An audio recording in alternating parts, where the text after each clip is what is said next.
आज जिस इंसिडेंट के बारे में मैं आपके सामने डिस्कस करूंगा, उसमें आपको स्टार्टिंग से ही लगेगा कि इस वीडियो के अंदर ये होने वाला है। लेकिन जो एंड में ट्विस्ट आएगा, वो आप इमेजिन नहीं कर सकते, वो आप सोच भी नहीं सकते। ये केस ऐसे विचक्राफ्ट कल्ट के बारे में है, जिसे सुनकर आपका दिल दहल जाएगा। मेरा नाम है सनी और आप देख रहे हैं DSK क्राइम रिपोर्ट। एक और बहुत ही कमाल का एपिसोड। आप हमारे चैनल को लाइक और सब्सक्राइब करें ताकि आगे आने वाली स्टोरी का नोटिफिकेशन आपको मिले। Let's dive in.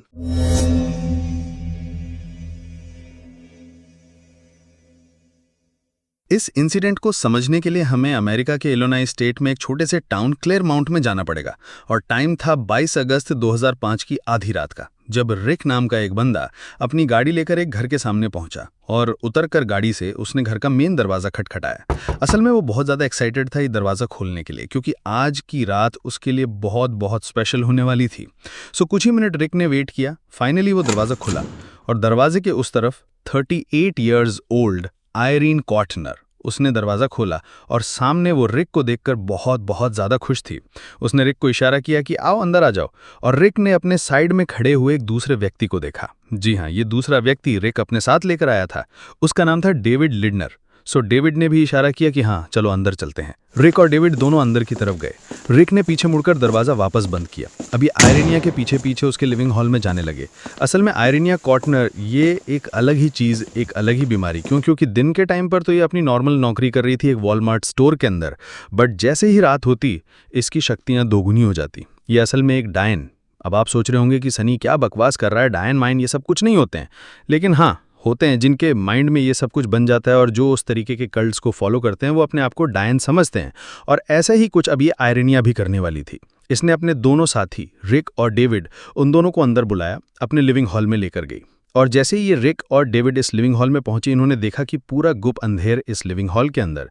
लेकिन फर्श के ऊपर इस आयरेनिया ने बहुत सारी कैंडल्स का एक सर्कल जलाकर रखा हुआ था और उसके ऊपर बहुत सारी मार्किंग्स भी की हुई थी।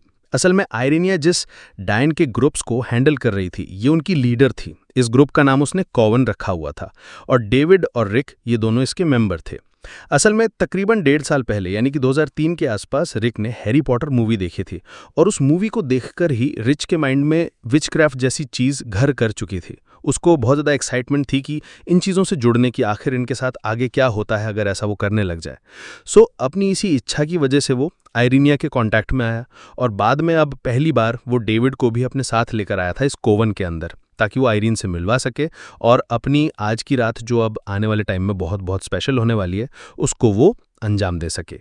आयरेनिया ने दोनों को इशारा किया कि आओ मेरे साथ आओ और यहाँ पर एक ट्रायंगल की शेप में बैठ जाओ। सो जल्द ही आयरेनिया, रिक और डेविड ये तीनों, ये जो कैंडल्स का सर्कल बनाया हुआ था नीचे फर्श पर, इस कैंडल के सर्कल के चारों तरफ एक ट्रायंगल की शेप में बैठ चुके थे। और बैठते ही बहुत तेज महक इन तीनों ने नोटिस करी। असल में यहाँ आयरेनिया ने बहुत सारे इत्र वगैरह ये जलाकर यहाँ पर रखे हुए थे और इस कमरे के अंदर बहुत सारा धुआं जो ऊपर अपना बादल सा बना चुका था, ये सारा धुआं और वो खुशबू एकदम से प्रकट हुई। और ये चीज़ देखकर रिक और डेविड बहुत ज़्यादा हैरान कि हाँ, हमारी जो डायन है ये तो सच में बहुत बहुत पावरफुल है। असल में क्लेरमाउंट गांव जिसके अंदर ये सब लोग रह रहे थे, ये क्लेरमाउंट बहुत बहुत छोटा सा गांव था। तकरीबन 200 सवा 200 लोगों का ये गांव था।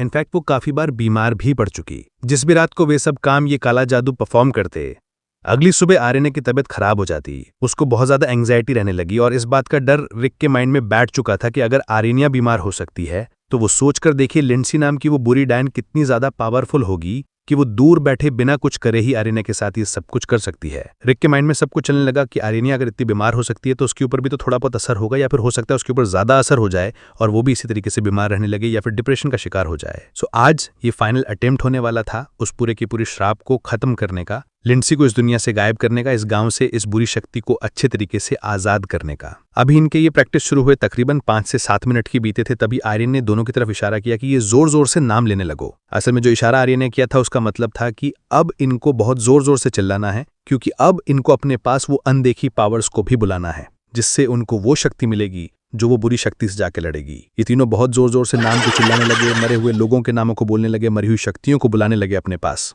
और जब ये सारा काम हो रहा था उस टाइम पर रिक और डेविड दोनों का ध्यान उन दोनों कैंडल्स के ऊपर था जो कि सर्कल के बीच में रखी हुई थी, जिसके ऊपर लिंडसी और बेबी लिखा हुआ था। ये दोनों उन कैंडल्स को देखने लगे। उसकी फ्लेम्स बहुत जोर जोर से इधर उधर फड़फड़ाने लगी। रिक समझ चुका था कि ये इशारा है कि हाँ, हमारे पास हमारी शक्तियां आ रही हैं। लिटरली रिक और डेविड दोनों ही ट्रांस लाइक स्टेट के अंदर जा चुके थे। उनका माइंड उनके कंट्रोल में नहीं था, वो बहुत तेजी से घूम रहा था। उनके सामने सब कुछ घूमता हुआ दिखाई दे रहा, सिर्फ इन कैंडल्स को छोड़कर। और तभी ये तीनों शांत हुए और सामने बैठी हुई अरीनिया ने अब बोलना शुरू किया। लेकिन ये जो बोल रही थी उसमें उसकी असल आवाज नहीं थी, बल्कि डीप गर्गलिंग आवाज थी। ये साफ तौर पर पता लग रहा था कि आरीनिया के शरीर से कोई और ही बोल रहा है। आरीनिया ने अपनी उसी अजीब सी आवाज में कहा कि ये जो श्राप है लिंडसी का, ये और ज्यादा तेजी से बढ़ता जा रहा है। अब ये बात सुनकर डेविड और रिक, जो कि सामने बैठे हुए थे, दोनों बहुत ज्यादा डर गए। और दूसरी तरफ आरीनिया, उसने दोबारा से उसी अजीब सी आवाज में कहा कि लिंडसी का वो बुरा श्राप अब ना सिर्फ आरीनिया के ऊपर बल्कि रिक के ऊपर भी आ चुका है। अब जल्द से जल्द इस श्राप को अगर नहीं खत्म किया गया तो ना सिर्फ रिक बल्कि उसका पूरा का पूरा परिवार इस दुनिया से हमेशा के लिए गायब हो जाएगा। अब ये बात सुनकर रिक, जो कि बहुत बहुत ज्यादा डर चुका था, उसको समझ नहीं आ रहा कि वो करे तो करे क्या। रिक अपने माइंड के अंदर ही वो चीज रजिस्टर कर चुका था कि आज उसको इस रात में इस श्राप को किसी भी हालत में खत्म करना ही होगा। जिसके बाद आरीनिया ने सामने बैठे हुए रिक और डेविड से पूछा कि क्या तुम उस श्राप को खत्म करने के लिए तैयार हो। रिक और डेविड ने दोनों ने हाँ में मुंडी हिलाई और अरीनिया समझ चुकी थी कि हाँ, ये दोनों रेडी हैं। लेकिन अरीनिया ने अपनी उसी डीप गर्गलिंग आवाज में कहा कि सिर्फ तुम दोनों की बस की बात नहीं है, हमको मदद चाहिए होगी। हमारे साथ और भी अनदेखी शक्तियां, वो हमारा साथ देंगी इस पूरे श्राप को खत्म करने के लिए। तकरीबन 1 मिनट तक चुप रहने के बाद अरीनिया ने दोबारा से उसी अजीब सी आवाज के अंदर बोलना शुरू किया और कहा कि मैं तुम दोनों को, मतलब कि सामने बैठे हुए रिक और डेविड को, 5 अनदेखी शक्तियां ग्रांट करती हूं, 5 अनदेखी शक्तियां देती हूं जो तुम्हारी हेल्प करेंगी इस पूरे श्राप को खत्म करने के लिए। अब ये बात सुनकर रिक और डेविड बहुत ज्यादा खुश, और ये सारा का सारा ट्रांस लाइक स्टेट जो अभी तक चल रहा था इन तीनों के माइंड में, वो वहीं पर रुक चुका था। इसके अगले ही सेकंड आरीनिया बिल्कुल अपनी नॉर्मल आवाज के अंदर, जो कि उसकी एक्चुअल आवाज थी, उस आवाज में इधर उधर देखकर वो बहुत ज्यादा कंफ्यूजन में सामने बैठे हुए रिक और डेविड को देखने लगी और बोलने लगी कि आज की रात हमें वो सारा काम करना होगा जो कि मुझे इशारा मिला है, तुम दोनों के लिए भी, और ना सिर्फ तुम दोनों के लिए बल्कि 5 और अंधे की शक्तियां, 5 और स्पिरिट्स हमारा साथ देंगी श्राप को खत्म करने के लिए।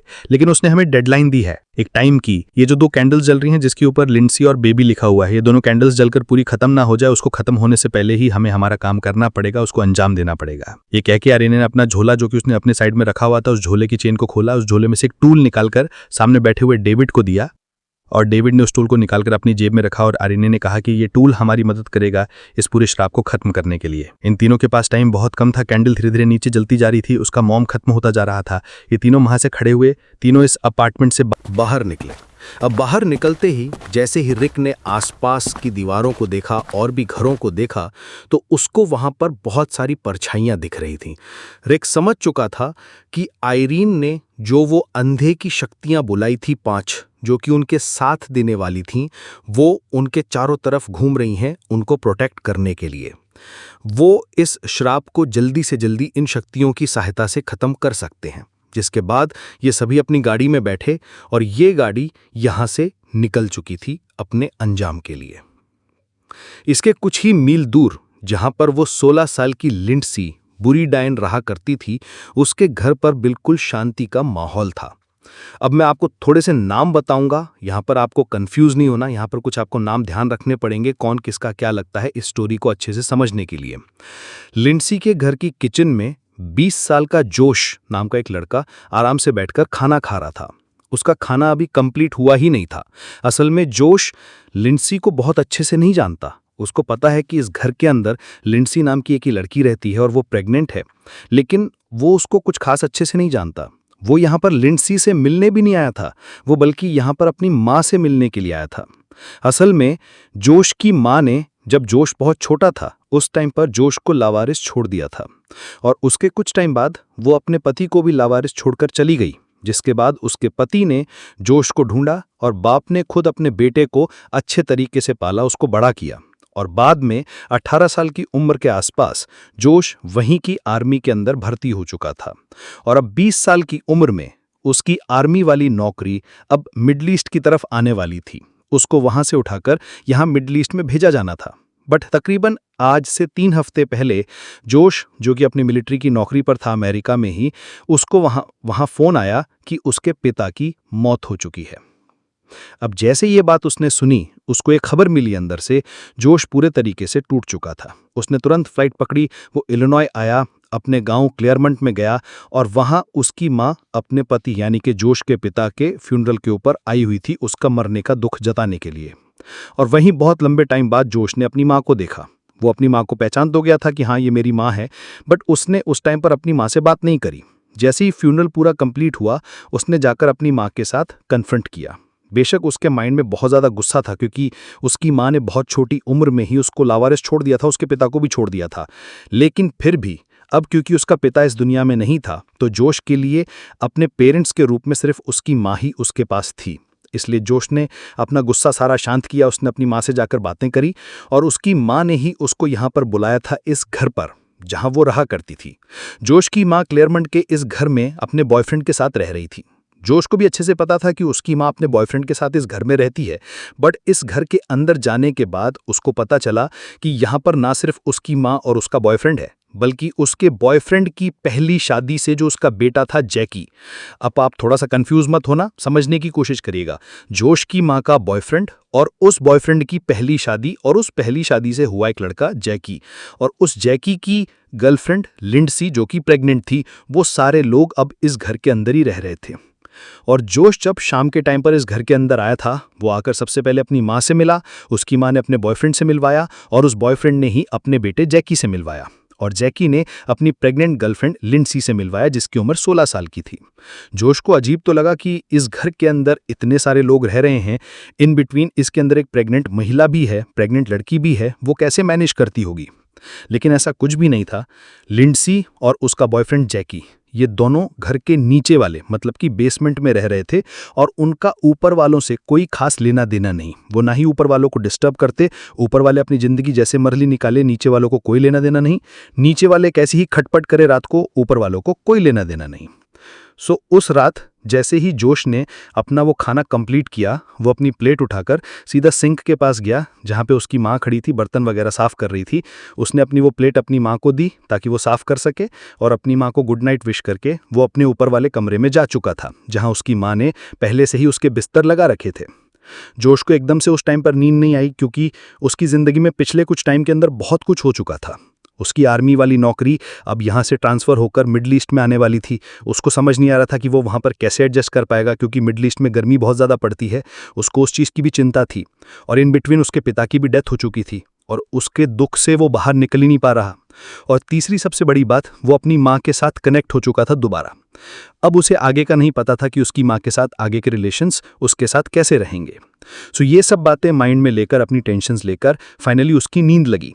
लेकिन अभी उसको सोए कुछ ही मिनट्स ही हुए थे, और तभी उसकी नींद खुली, क्योंकि उसके घर के 2 पालतू कुत्ते, जिस घर में वो अभी सोया हुआ था यानी कि जोश की माँ वाले घर में, उसके 2 पालतू कुत्ते वो बहुत ज़ोर ज़ोर से भौंक रहे थे। और उन दोनों की इतनी ज़ोर से भौंकने की आवाज़ सुनकर ऊपर सो रहे जोश की नींद खुली, और उसने अपना फ़ोन उठाकर साइड से देखा, और अभी रात के तकरीबन 3 बजने वाले थे। और इस टाइम पर इन कुत्तों को आखिर क्या हो गया, ये इतने ज़ोर ज़ोर से क्यों भौंक रहे हैं। फाइनली जोश ने अपना वो मोबाइल वो साइड में रखा और वेट करने लगा कि कब ये कुत्ते दोनों आपस में लड़ना शांत होंगे और कब उसे दोबारा से नींद आएगी। जोश ने अपने सिर के नीचे से अपना तकिया निकाला और अपने मुंह के ऊपर ढककर अपने कानों को दबाने लगा, ताकि वो कुत्तों के लड़ने की आवाज़ उसको ज़्यादा ना आए और उसकी नींद लग सके। लेकिन वो कुत्ते चुप होने का नाम ही नहीं ले रहे। फाइनली उसने अपना वो तकिया अपने मुंह से हटाकर आगे की तरफ रखा, और तभी उसको नीचे से कुछ आवाज़ें आने लगी। जी हाँ, नीचे कोई आदमी था जो बहुत गंदे तरीके से चिल्ला रहा था, और ये आवाज़ उसने पहली बार सुनी थी। जोश ने अपनी माँ के बॉयफ्रेंड से बात की थी, ये उसकी आवाज़ नहीं थी। जोश ने अपनी माँ के बॉयफ्रेंड के बेटे जैकी से बात की थी, ये उसकी भी आवाज़ नहीं थी। ये कोई और ही आवाज़ थी जो बहुत ज़ोर ज़ोर से चिल्ला रहा था। और इनफैक्ट इसके चिल्लाने के बाद एक महिला की भी बहुत ज़ोर से चिल्लाने की आवाज़ आई, और ये आवाज़ सुनते ही जोश वहाँ से खड़ा हुआ, क्योंकि समझ चुका था कि जिस महिला की आवाज़ उसने अभी सुनी है, ये किसी और की नहीं बल्कि उसकी माँ के ही चिल्लाने की आवाज़ है। मतलब नीचे ज़रूर कुछ फसड़ मची है। जोश तुरंत अपने बेड से उठा, कमरे का दरवाज़ा खोला, नीचे भागता हुआ गया, किचन में गया, और किचन में उसने देखा कि उसकी माँ बहुत ज़ोर ज़ोर से चिल्ला रही है। और ना सिर्फ उसकी माँ बल्कि जो घर के दोनों पालतू कुत्ते वो बाहर से अंदर आ चुके हैं, और वो भी दोनों आपस में बहुत ज़्यादा चिल्ला रहे हैं। इनफैक्ट जिस टाइम पर जोश की माँ किचन के अंदर खड़े होकर इन दोनों को देखकर बहुत ज़ोर ज़ोर से चिल्ला रही थी, उस टाइम पर रिक भी बहुत ज़ोर ज़ोर से चिल्ला रहा था। बट यहाँ फर्क ये था कि जोश की माँ तो डर के मारे चिल्ला रही थी, लेकिन रिक वो अपनी पांचों शक्तियों को जो आइरिना ने भेजी थी उनको बुलाने के लिए चिल्ला रहा था कि फटाफट आओ हमारी हेल्प करो। इतने में ही डेविड उसने अपनी जेब में हाथ डाला और एक टूल निकाला जो कि आइरिना ने उसे दिया था उस रिचुअल को करते टाइम अपने घर पर। जैसे ही उसने वो टूल निकाला, उसका बटन दबाया, ये असल में एक बहुत लंबा चाकू था जो कि आइरिना ने अपनी सेफ्टी के लिए डेविड को दिया था। डेविड ने वो चाकू निकाला और अब चाकू को देखते ही ऑब्वियसली जोश की माँ और ज़्यादा डर गई और उसने अपना पूरा गला फाड़कर फेफड़े फाड़कर चिल्लाना शुरू कर दिया। बट इनका प्लान ये था कि इस चाकू से वो सिर्फ लिंडसी को मारेंगे, इसके अलावा ये चाकू और किसी के ऊपर इस्तेमाल नहीं करेंगे।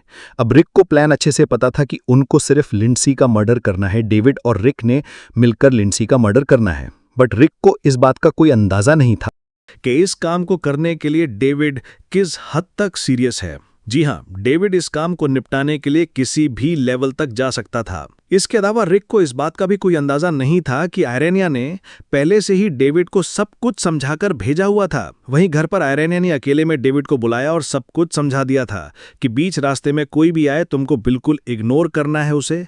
अगर वह तुम्हारे बीच छेड़छाड़ करे इस काम को करने के लिए तो तुम्हें उसको भी क्रॉस कर देना है। और इसलिए जब ये दोनों लोग उस खिड़की से कूदकर अंदर की तरफ गए थे उस किचन में, और जॉश की माँ वहां बर्तन धो रही थी, और जब जॉश की माँ ने पलटकर देखा और वो जोर जोर से चिल्लाने लगी, डॉग्स भी अंदर आ चुके थे, तभी डेविड ने अपनी जेब में रखा हुआ वो चाकू निकाला और सीधा सामने खड़ी हुई जॉश की माँ की छाती में वो चाकू मारने शुरू कर दिए।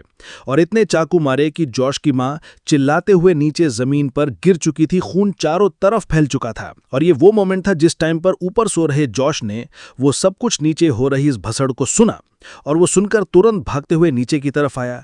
उसने सिर्फ अंडरवेयर पहना हुआ था और वो भागते भागते नीचे की तरफ आया। उसने सामने देखा कि दो आदमी उसकी माँ के साथ लड़ रहे हैं, उनमें से एक उसकी माँ के ऊपर चाकू ही चाकू मार रहा है।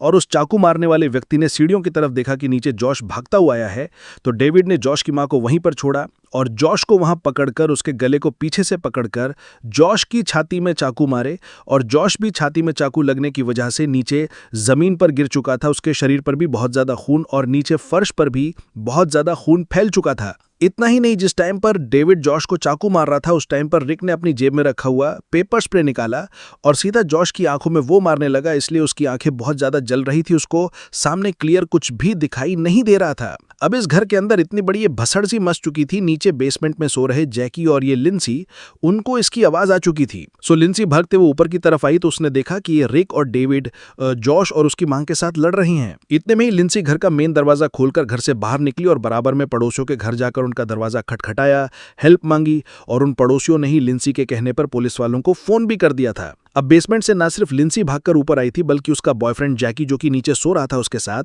वो भी भागते हुए ऊपर आया। बट वो ऊपर आते आते अपनी शॉटगन अपने साथ लेकर आया था। और जैसे ही जैकी ने देखा कि सामने रिक और डेविड ये जॉश और उसकी मां के साथ लड़ रहे हैं, दोनों जॉश और उसकी मां नीचे फर्श पर पड़े हुए मरने की कगार पर हैं, दूसरी तरफ रिक जिसको समझ ही नहीं आ रहा कि वो करे तो करे क्या, वो इधर उधर भाग रहा है, पूरे घर के अंदर इतनी बड़ी भसड़ मची हुई है। और जब रिक ने इधर उधर घर में भागते हुए जैकी को देखा कि वो बेसमेंट से ऊपर आया और उसके हाथ में शॉटगन है, रिक ने भी अपना चाकू अपनी जेब में जो रखा हुआ था वो निकाला और सीधा जैकी की तरफ भागने लगा और उसको गले में वो चाकू मारने ही वाला था। बट किसी तरीके से, किसी कोइंसिडेंस से जैकी पीछे की तरफ हो गया और वो चाकू उसको नहीं लगा। बट रिक जो चाकू घुमाकर लेकर आ रहा था, उसके हाथ में पकड़ा हुआ चाकू खुद रिक को उसके पैरों में लग गया और उसके पैर से भी खून आने लगा। रिक के पैर में बहुत भयंकर दर्द हो रहा था। उसने अपने पैर को पकड़ा और इसी बात का फायदा उठाते हुए जैकी ने लात मारी रिक को और रिक सीधा सीढ़ियों में जाकर गिरा, बेसमेंट वाली। और तब जैकी का ध्यान डेविड की तरफ गया जो कि जॉश और उसकी मां के ऊपर वार कर रहा था। डेविड ने पीछे घूमकर देखा कि जैकी उसकी तरफ शॉटगन लेकर भागते हुए आ रहा है। तब उसने भागते भागते डेविड के आगे जो शॉटगन उसने पकड़ी हुई थी उसकी नाल को आगे पकड़ लिया ताकि वो इधर उधर मूव करवा सके। अगर जैकी शॉटगन चलाए भी तो वो गोली उसको ना लगे। बट किसी तरीके से, किसी कोइंसिडेंस से डेविड ने जब वो नाल पकड़ी हुई थी उसने सीधा वो इधर उधर घुमाते हुए अपने पेट के ऊपर लाकर रखी, अपने पेट के ऊपर उस शॉटगन की नाल को रखी। और तभी जैकी ने वो ट्रिगर दबा दिया और वो शॉटगन चल गई। सीधा डेविड के पेट को छलनी करते हुए वो शॉटगन के छर्रे और गोलियां उसके पेट को चीरते हुए बाहर निकली और डेविड मौके भर ही नीचे गिर चुका था। उसकी जान तो लिटरली कुछ ही सेकंड्स में चली गई होगी। इसी बीच लिंसी जो कि पड़ोसियों के पास गई हुई थी मदद लेने के लिए, पड़ोसियों ने पहले से ही पुलिस वालों को फोन कर दिया था, बट लिंसी उन पड़ोसियों को साथ लेकर अपने घर पर आई। उसने जब मेन दरवाजा खोला तो अंदर नीचे बहुत सारे लोग पड़े हुए थे। उनके शरीर से खून निकल रहा था, कोई मर चुका था, कोई जिंदा था, बट सारे तड़प रहे थे। जैकी ही था जो अपने हाथ में शॉटगन लेकर इधर उधर भाग रहा था। बट जब बेसमेंट की सीढ़ियों में पड़े हुए रिक ने देखा कि मेन दरवाज़ा खुल चुका है और उसका पैर बहुत ज़्यादा ब्लीड कर रहा है, खून निकल रहा है उससे, उसने किसी तरीके से हिम्मत जुटाई और सीधा इस घर से बाहर भागने के लिए वो इतनी ज़ोर से भागा कि किसी ने भी उसकी तरफ देखा ही नहीं। वो अपना पूरा जोर इकट्ठा करके उस टाइम पर भागा और सीधा उस सड़क को क्रॉस करते हुए आगे जो मक्की के खेत लगे हुए थे उन खेतों में जाकर वहाँ ज़ोर ज़ोर से चिल्लाने लगा। वो 5 उन्हीं स्पिरिट्स को बुला रहा था जिनको आयरनिया ने भेजा था इनकी हेल्प करने के लिए, बट वो 5 स्पिरिट तो यहाँ थी ही नहीं, सिर्फ यही दोनों बाऊजी बने हुए थे। जिस टाइम पर पुलिस मौके पर पहुंची और जब पुलिस वालों ने अंदर घर के स्टेप इन किया तो उनको नीचे फर्श दिख ही नहीं रहा था, सिर्फ खून था। और उसी खून के अंदर वो चलते हुए एक एक बॉडी के पास गए जो कि नीचे कुछ तड़प रहे थे, कुछ मरे हुए थे। सबसे पहले जाकर पुलिस वालों ने 20 साल के जॉश को संभाला क्योंकि उसके शरीर से सबसे ज़्यादा खून निकल चुका था। जब उसको जगाने की कोशिश की गई तो जॉश सैडली उस टाइम पर मर चुका था। जी हाँ, 20 साल का जॉश, आर्मी मैन, वो जिसको अभी मिडल ईस्ट में अपनी नौकरी के ऊपर आना था वापस, वो सिर्फ यहाँ अपनी माँ से मिलने आया हुआ था, उसका कोई कसूर नहीं था, लेकिन बेचारे की जान जा चुकी थी। जिसके बाद पुलिस वालों को पूछताछ में सामने आया कि आयरेनिया का ये पूरा कॉवन, इसके अंदर जितने भी मेंबर्स काम कर रहे थे, यहाँ डेविड और रिकी नहीं थे बल्कि और भी काफ़ी सारे लोग थे इस गांव के जो कि आयरेनिया के अंडर रहते हुए काम कर रहे थे। और इस आयरेनिया ने सबके माइंड में यही डाला हुआ था कि हमारे गांव की सबसे ताकतवर बुरी डायन है लिंसी और इसको हमें किसी भी तरीके से ख़त्म करना है। बट किसी को भी विश्वास ही नहीं हुआ जब पुलिस वालों ने उन सबको कहा कि इस आयरेनिया ने तुम सबका बेवकूफ़ बनाया है और तुम इतने बड़े नल्ले मूर्ख जो इसकी बातों में आ भी गए। जब सबने पूछा कि कैसे, यहाँ आयरेनिया ने सही तो कहा था, लिंसी तो वो बुरी डायन है, बट यहाँ कुछ और ही मोटिव था जिस वजह से ये सारा कांड हुआ था। असल में लिंसी, जिसके साथ अब रिलेशनशिप में थी जैकी उसका बॉयफ्रेंड, इस जैकी की वजह से ही आयरेनिया बहुत ज़्यादा जेलस हो चुकी थी क्योंकि वो नहीं चाहती थी कि जैकी की गर्लफ्रेंड लिंसी उसके साथ रहे, क्योंकि ये जैकी लिंसी से पहले इस आयरेनिया का ही बॉयफ्रेंड था, वो इसको डेट कर रहा था। बट कुछ महीनों पहले इन दोनों का ब्रेकअप हो चुका था और उसके बाद आयरेनिया ने काफ़ी कोशिश करी वापस जैकी को अपनी ज़िंदगी में लाने की, लेकिन जैकी ने क्लियर मना कर दिया और उसके बाद जैकी सीधा लिंसी के साथ संपर्क में आया और इन दोनों की डेटिंग चालू हुई। ये दोनों एक साथ लिव इन में रहने लगे और ये बात आयरेनिया को किसी भी तरीके से बर्दाश्त नहीं थी। उसको अपना जैकी वापस चाहिए था और उसने एक ये तरीका निकाला कि मैं जैकी की गर्लफ्रेंड की लाइफ को इतनी हेल्प कर दूंगी कि जैकी इस लिंसी को खुद ही छोड़कर आ जाएगा और फिर वो मेरे पास आ जाएगा।